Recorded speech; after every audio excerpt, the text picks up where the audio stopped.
بسم الله الرحمن الرحيم. فاذكروني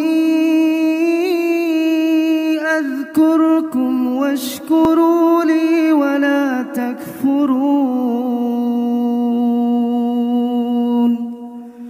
يا أيها الذين آمنوا استعينوا بالصبر والصلاة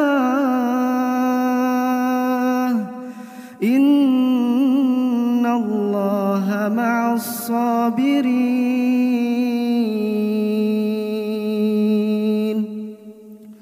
ولا تقولوا لمن يقتل في سبيل الله أموات بل أحياء ولكن لا تشعرون. ولنبلونكم بشيء من الخوف والجوع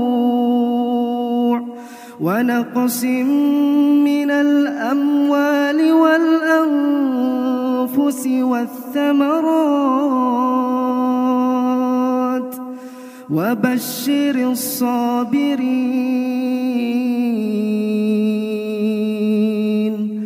الذين إذا أصابتهم مصيبة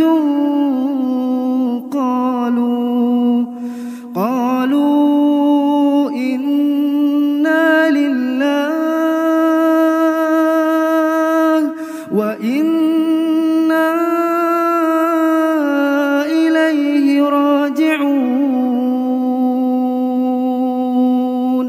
أولئك عليهم صلوات من ربهم ورحمة وأولئك هم المهتدون.